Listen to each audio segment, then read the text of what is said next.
everyone, welcome to this lecture. So, in this lecture we will see an MPC protocol tolerating non-threshold adversaries, where it will be ensured that the Q2 condition is satisfied. That means, you will be given an adversary structure with respect to which the set of parties satisfies the Q2 condition, right. So, we will assume that we are given a function f over some algebraic structure, and algebraic structure in this case it is sufficient even if it is a ring.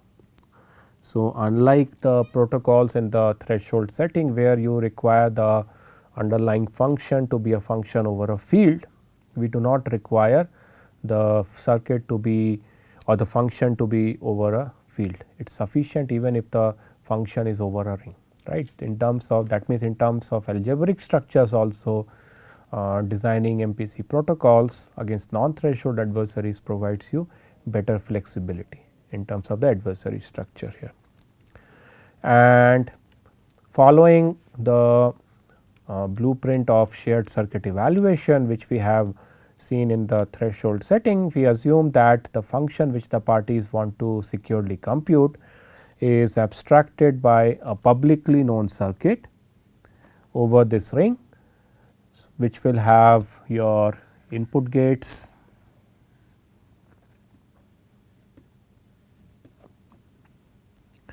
and then you will have nonlinear gates, you will have multiplication by public constant, and then you have the final output. Okay. Again, without loss of generality, we will assume that each party has a single ring element as the input for the function. There is a single function output to be publicly learned by everyone, and the function is a deterministic function. Again, all this are without loss of generality. And the idea behind the MPC protocol, since it is a generic MPC protocol, is actually to do the shared circuit evaluation. Namely, we will start with the input gates, and we will ensure that all the respective inputs of the parties, they are secret shared randomly. Then the results of the intermediate computations, namely the values I sub 1, I sub 2, I sub 3, they will not be available in clear, and somehow it will be ensured that starting with secret shared gate inputs, the parties obtain secret shared gate outputs, where the gate outputs are secret shared randomly. And once we have the function output available in a secret shared fashion, the parties go and publicly reconstruct. So, the same blueprint what we have followed for the threshold setting. Intuitively, the privacy of the entire computation is ensured because each value in the computation, right from the input stage all the way to the output stage or output gate, is are available in a secret shared fashion, and they will be secret shared in such a way that even if adversary controls a subset of parties from the adversary structure, the shares learned by the corrupt parties will be independent of the actual shared value. But now we have to use secret sharing scheme against a non-threshold adversary, because we are now modeling the corruption capability of the adversary by an adversary structure which is publicly given. So, we can use any secret sharing scheme which is linear, but we will follow the linear secret sharing scheme due to Ito et al. So, let us quickly recap the secret sharing of Ito et al. And the idea there was the following: you do the secret sharing in such a way that, or you split your secret into so many pieces and distribute the pieces in such a way that it is ensured that for every potential subset from the adversary structure, there is at least one piece which is random from the viewpoint of that subset of parties, and that subset of parties is missing that piece. That means, that piece could be any element from your underlying algebraic structure, which will ensure that any subset of parties from the adversary structure fails to find out what exactly is the underlying value which is secret shared.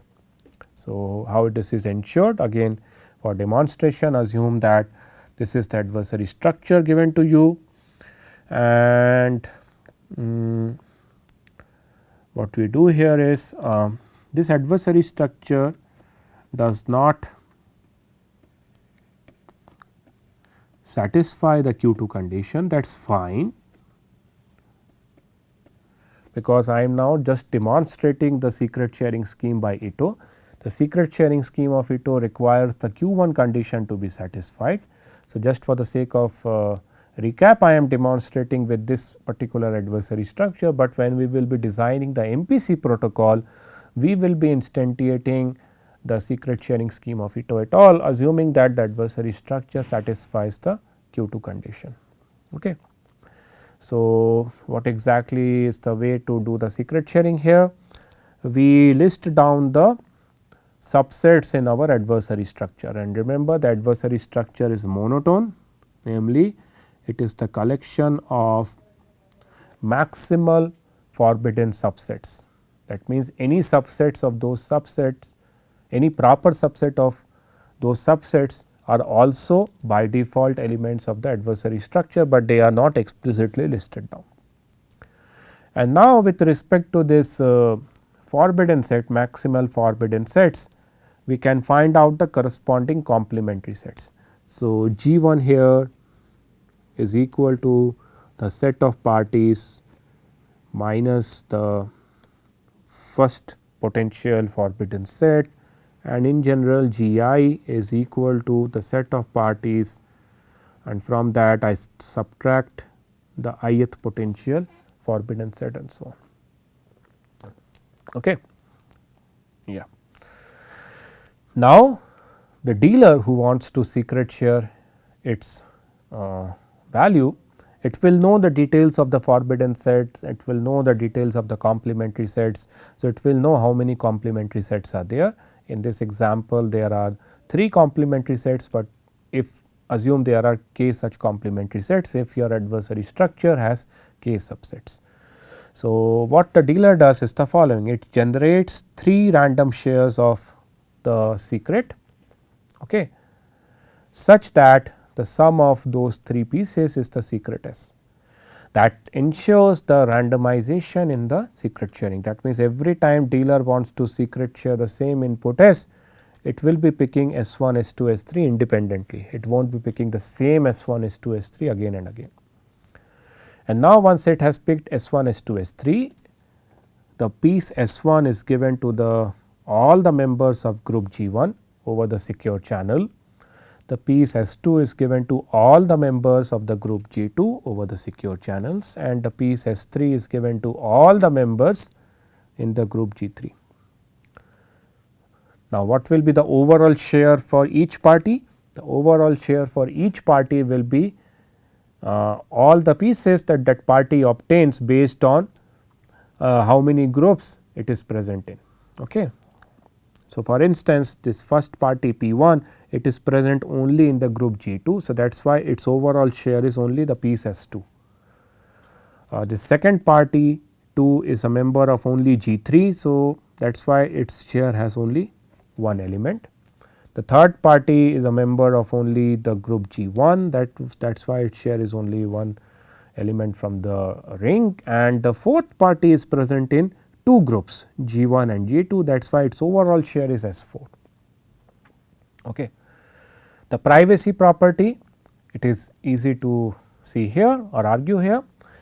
If you take any subset from the adversary structure, that means, if it is say the set T1 or T2 or T3 which gets under the control of the adversary, then corresponding to that subset there is some piece Si. So, if the subset Ti gets corrupt by the adversary, then corresponding to that there is a missing piece Si, and then since the missing piece Si is a random element, it could be any element from the ring, and hence it could be the case that any value from the underlying ring has been secret shared by the dealer.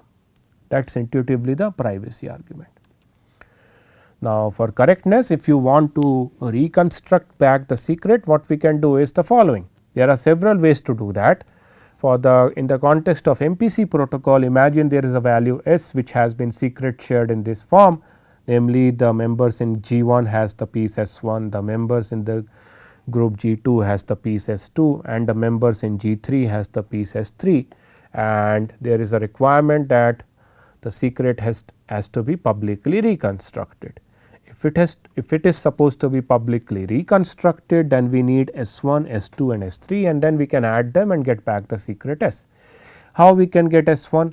Well, we can ask any member from G1, not both the members, because G1 might have more than one member. So, we can ask any member from G1, ask in the sense it can be designated as part of the protocol itself, that okay, if G1 has these members, say for instance focus on the least indexed party, and that least indexed party is supposed to make S1 public. That could be the protocol code. Similarly, the least indexed party in G2 is supposed to make S2 public, the least indexed party in G3 is supposed to make S3 public, and so on. If this is the protocol code, then S1, S2, S3 will be made public, and then once they are made public, it can be these pieces can be added and the secret S can be reconstructed back. So, that could be the reconstruction protocol. So, this very nice secret sharing scheme just based on set theoretic properties satisfies both the privacy condition as well as the correctness condition. So, now we will see some nice properties of the secret sharing scheme due to Ito et al. So, let us first introduce a definition here. I will say that a value S from the ring is additively shared with respect to the given adversary structure gamma if the following holds. Assume that your adversary structure gamma has subsets B1, B2 up to Bk. I will say that the value S is secret additively shared with respect to gamma if there exist k pieces S1 to Sk from the ring such that their summation is equal to S, and all the parties in the group Gi, where the group Gi is defined to be the difference of the ith potential batch subset from the set of parties. So, all the parties in the group Gi should hold the value Si. If this arrangement has been done, I will say that a value S is additively shared with respect to your adversary structure. It is like saying the following: for the threshold setting we continuously use the term that a value is Samir secret shared. By that we meant that there is some t degree polynomial whose constant term is that secret, and every party Pi has the value of that polynomial at alpha I. If that arrangement has been done, then we use the term that the value is Samir secret shared. I am just trying to use similar term, but now since we are going to use the secret sharing scheme of Ito et al., our nomenclature for secret sharing or the semantic of the secret sharing will be different, right. Our semantic of the additive secret sharing is the value is called secret shared if every member in Gi has a piece Si, and if we sum all the pieces S1 to Sk, namely from the group G1 take the piece S1, from the group G2 take the piece S2, from the group Gk take the piece Sk, the summation of those key pieces should be equal to S. If that distribution of information has been done, then we will say that a value S is additively secret shared. Now, it turns out that this scheme of Ito et al. Satisfies the linearity property, and if it satisfies the linearity property, then it turns out that parties can non-interactively compute shares of linear functions of secret shared inputs or secret shared values. So, let me demonstrate that. Assume this is the adversary structure, okay, and in this adversary structure you are given 3 subsets, 3 potential subsets. They are maximal forbidden subsets, and with respect to each subset I have computed the corresponding group G1, G2, G3. Okay. So, imagine a value S is secret shared as per additive secret sharing with respect to this adversary structure. That means, for S you have 3 pieces S1, S2, S3, all the members in G1 has S1, all the members in G2 has S2, all the members in G3 has S3, and similarly you have another value S prime which is additively shared. That means, you have 3 pieces S1 prime, S2 prime, S3 prime, all the members in G1 have S1 prime, all the members in G2 have S2 prime, and all the members in G3 have S3 prime, and say C, D are public constants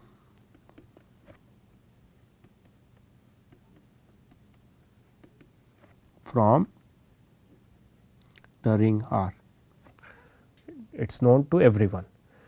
Now, if the parties non-interactively compute the following, that means, each member in G1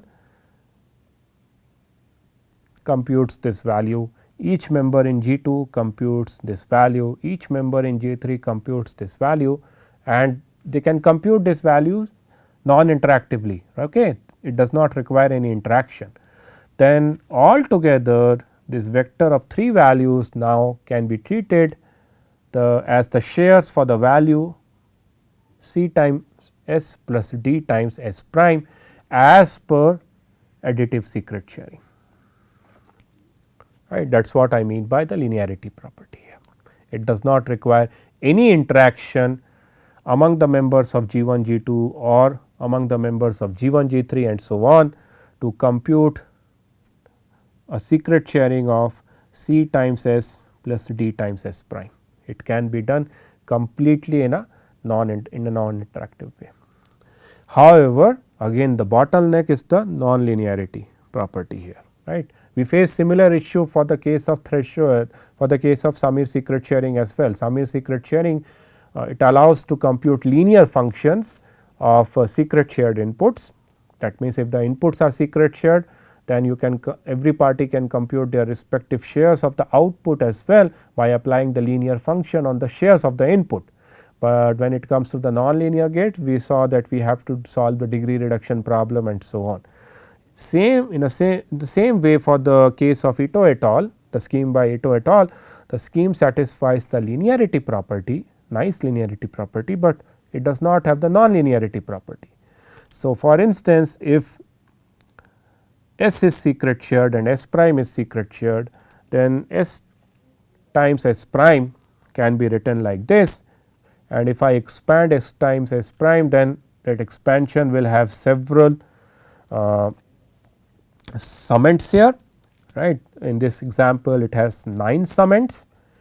Now, if at all we want S times S prime to be available in a additive secret shared fashion, we would require the members of G1 to hold something, we would require the members of G2 to hold something, and we would require the members of G3 to hold something, such that collectively if we add them we should get back the value S times S prime.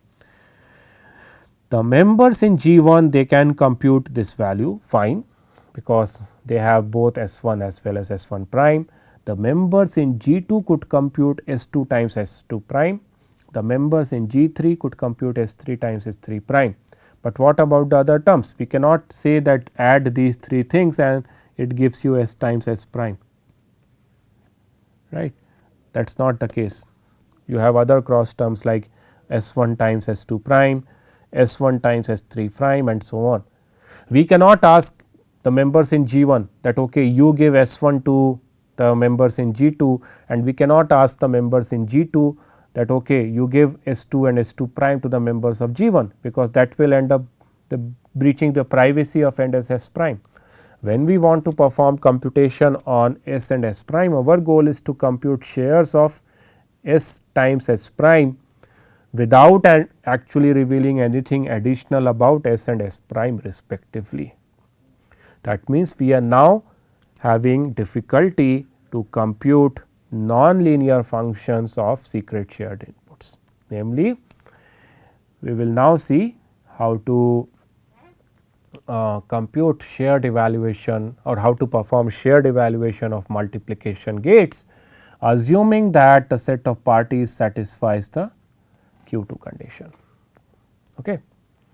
We have seen already that we had the nonlinearity property, and that just by performing operations on the shares of S and S prime, the group members G1, G2, G3 cannot afford to have their respective shares of S times S prime. We have to do something more. That means it will require interaction among the parties.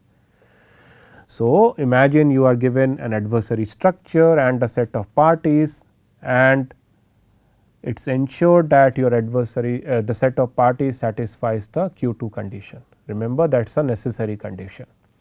And with respect to the ith potential bad subset, we have the group Gi. Okay. Right. So, let us first see what exactly is our goal here. Our goal is the following: you have the inputs A and B, which are additively shared as per the definition that we have given in the previous slide, and we want that at the end of this shared multiplication gate evaluation, for the value A B, there should be 3 pieces, 3 random pieces, that is important, 3 random pieces C1, C2, C3, such that the summation of C1, C2 and C3 should give you AB, that is first condition. All the members in G1 should have C1, all the members in G2 should have C2, all the members in G3 should have C3, that is the second condition. And the third condition is no additional information about the inputs A and B should be revealed in this process, namely similar requirements that we had for the degree reduction problem. In the degree reduction problem, remember, your A was shared through a t degree polynomial, B was secret shared through a t degree polynomial, and our goal was to compute the shares of A times B lying on a random t degree polynomial, and in the process not revealing anything additional about the inputs A and B. That is what our requirement for the solution, that was our requirement from the solution of the degree reduction problem. Now, we are generalizing that requirement in the context of additive secret sharing of Ito et al. Okay. Right. And the idea here is the following: we know that since A is secret shared and B is secret shared as per additive secret sharing, then I can rewrite A times B as summation of several summents, namely the summents A I times B j, where I ranges from 1 to k and j ranges from 1 to k.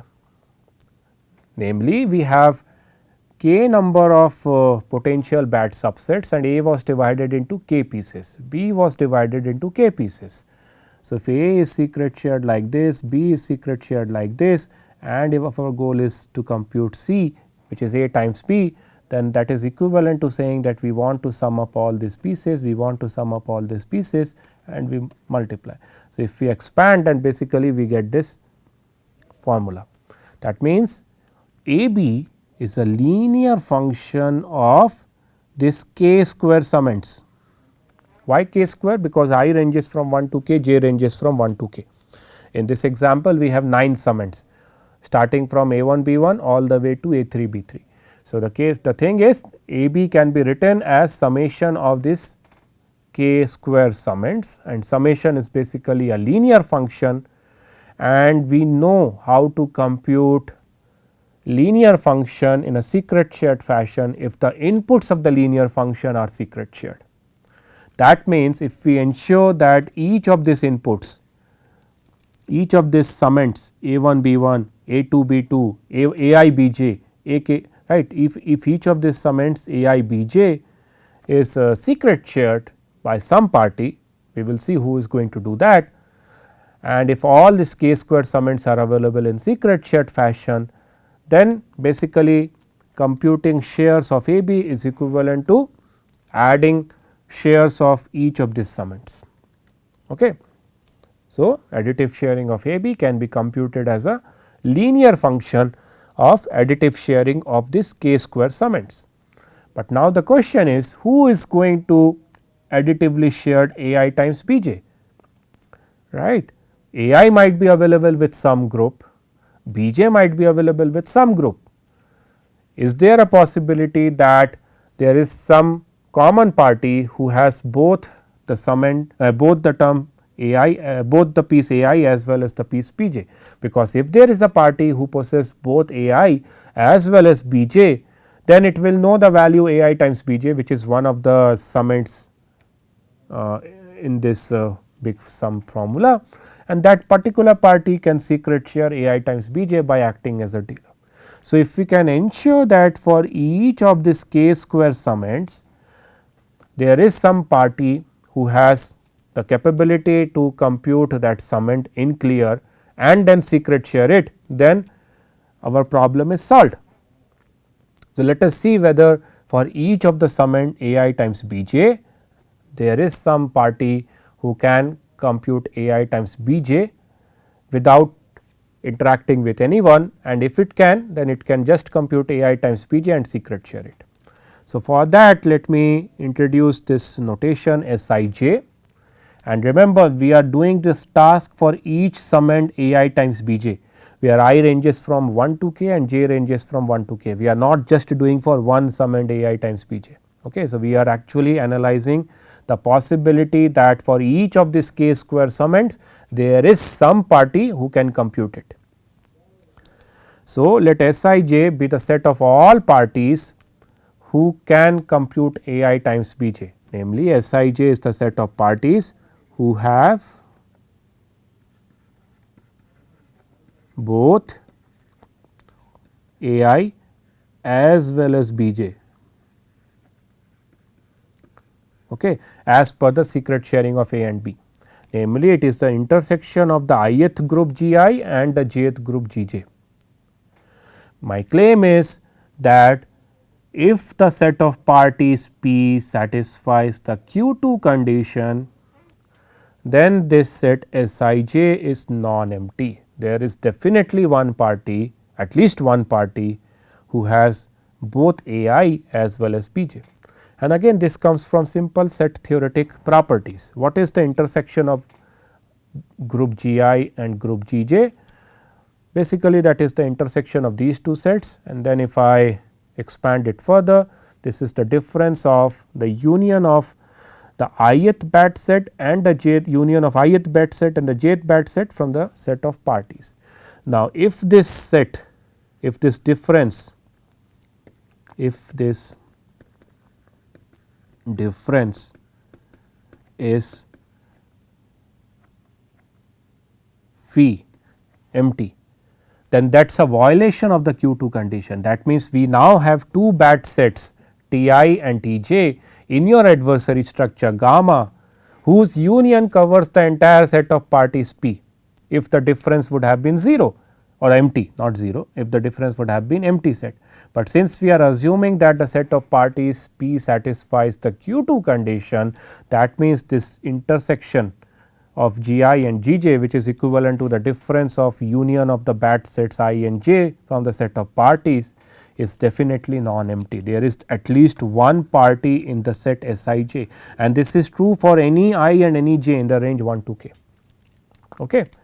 So, now we know that definitely for each of these summands, that means for you take A 1 B 1, there is at least one party who has both A 1 as well as B 1.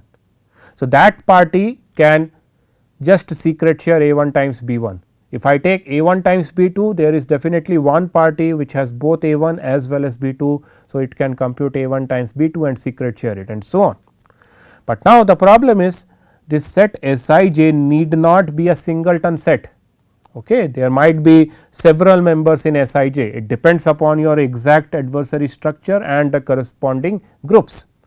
So, now what we can do is to ensure that the piece A I B j is not secret shared multiple times, because remember we just need to ensure that the summand A I times B j is secret shared once, that is all.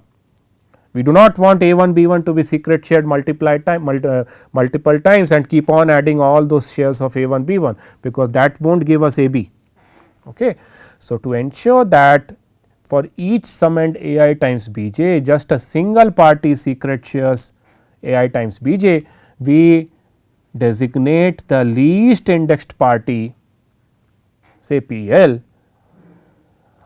in that set to additively share A I times B j by acting as an by acting as a dealer and executing an instance of Ito et al. Secret sharing scheme. Of course, if Sij is a singleton set, then there is no the question of bringing the least indexed party will not come, but if Sij has more than one party, then definitely we have to ask only one of the parties to secret share A I times B j, and basically we are following the rule that we will assign the least indexed party, right, and the identity of the least indexed party will be publicly known, because the description of Sij will be publicly known. Remember, the set of parties, adversary structure, the groups, everything are publicly known.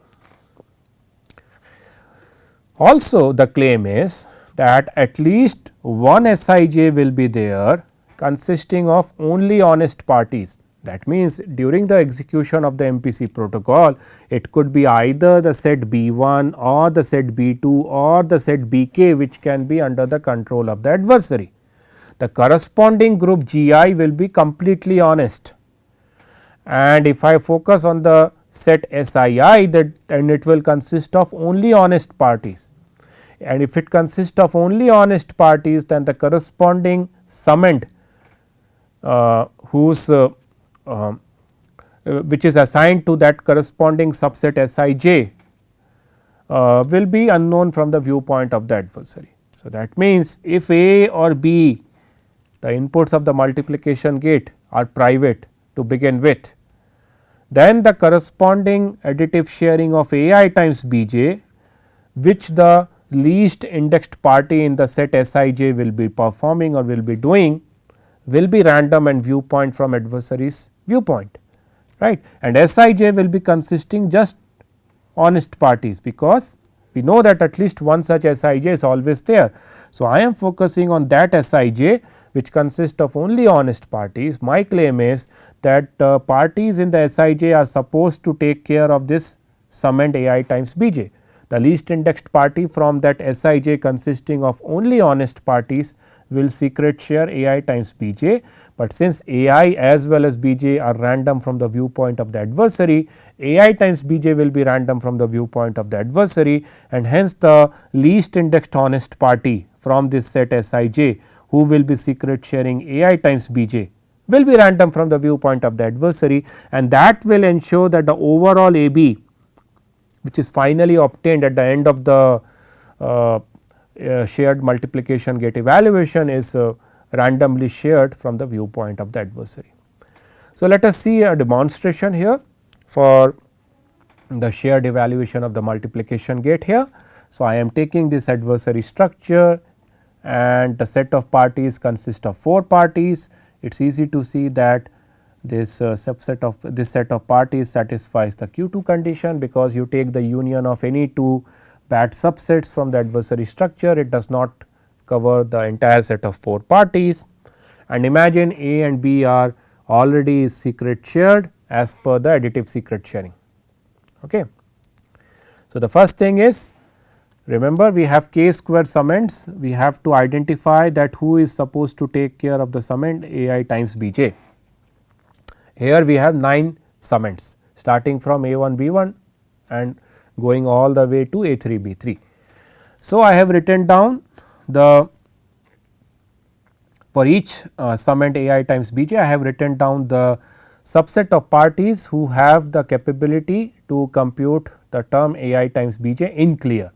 So, for instance, S11. So, S11 will consist of all the members in group G1, because they have both A1 as well as B1. If I focus on the term, if I focus on the set S12, basically I am focusing on the set of parties who have the capability to compute A1 times B2. Now, who can compute A1 times B2? So, P1 alone cannot compute A1 times B2, because P1, this first party, it does not have A1 and it does not have it has only B2, but it does not have A1. So, that is why it is not a member of this set S12, but if I take this party, then it has both A1 as well as B2. So, that is why, and it is the only party who has both A1 and B2, that is why it is listed in S12 and so on. Okay. Similarly, S13 will have only one member, because there is only one party, she is the only party who has both A1 as well as B3 and so on. So, like that I have listed down here the various subsets here, and now from S11 we can assign the least indexed party, namely P3, to take care of A11, because both P4 as well as P3 could have secret shared A1 times B1, but we do not want A1 times B1 to be secret shared twice. So, that is why we are asking only one of the parties to secret share A1 times B1, which is the least indexed party.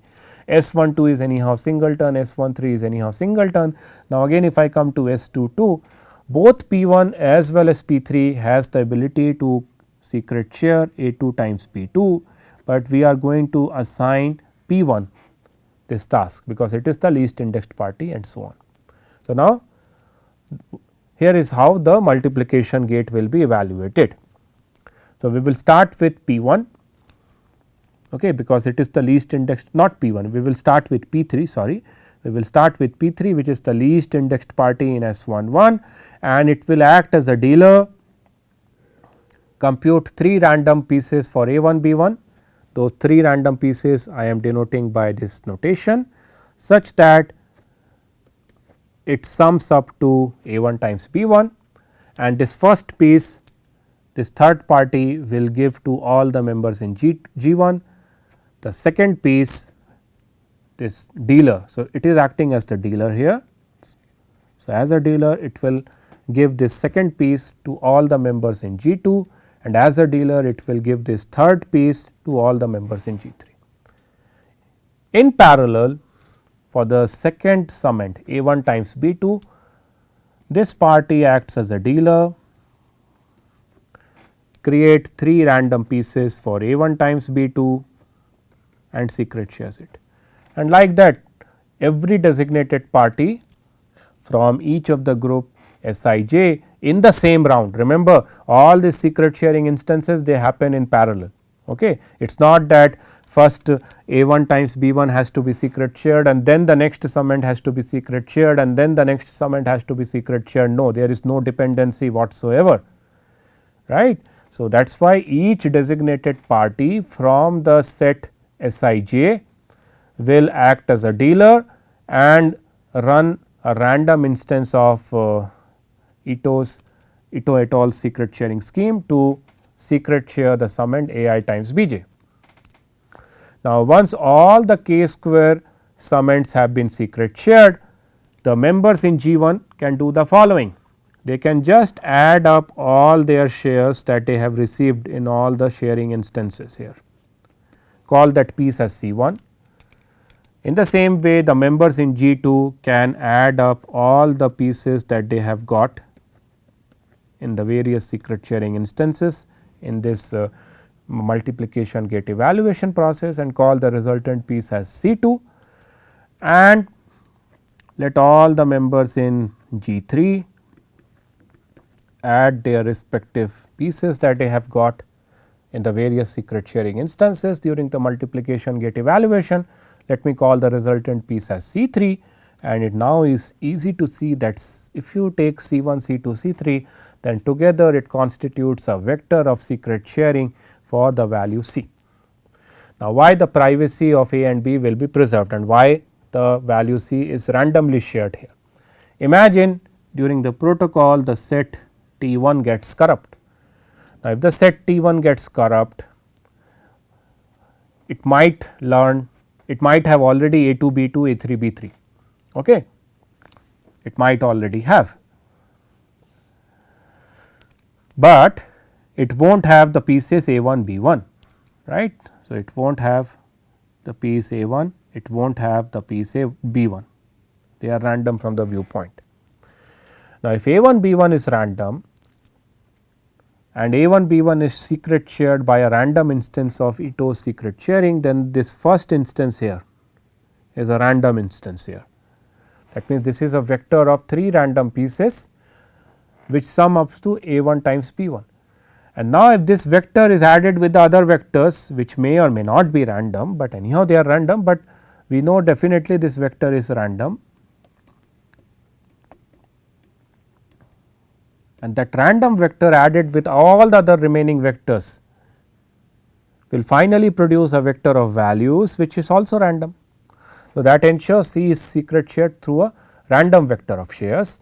And now since A1 times B1 was not known to the adversary, it could be any A1 times B1, that means if even if the other pieces they are known to the adversary somehow, this A1 times B1 could be any value and hence this C could be any value.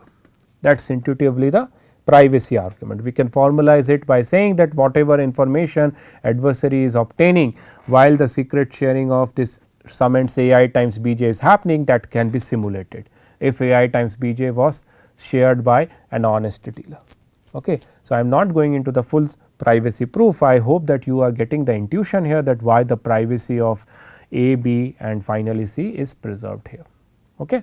So, that is the way you can perform the shared multiplication, shared evaluation of multiplication gates. So, this will require one round of communication, because all this summons AI times Bj has to be secret shared, and there will be k square instances of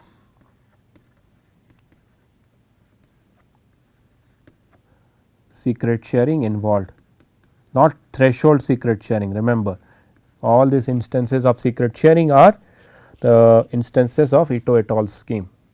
Now, this k in general, right. So, k in general could be exponentially large.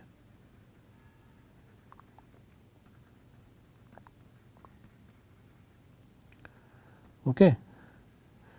And that will ensure that the overall communication complexity of your protocol is also exponentially large, but we cannot do anything regarding that, because the nature of Ito et al.'s secret sharing is that its share size is proportional to k, namely the number of subsets in your adversary structure, and the number of subsets in the adversary structure could be exponentially large itself. In fact, recall when we discussed non-threshold adversary structure in the context of secret sharing, one of the main open problems that is left there is whether we can design a secret sharing scheme against any given non-threshold adversary structure where the share size is polynomial, polynomial in number of parties.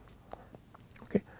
So, these are the references used for today's lecture. The protocol, the MPC protocol that I discussed is taken from this paper. This is a very simple paper to understand and read, and there is another line of work for designing MPC protocols against non-threshold adversaries, which are not based on the additive secret sharing scheme of Ito et al. That we had seen in today's lecture, but rather they are based on notion of secret sharing based on monotone span program, which are also called as MSPs. Okay. But they are slightly advanced to understand, and because of interest of time I am not going to discuss the MSP based MPC constructions in this lecture, but if you are interested then you can refer to this paper. Thank you.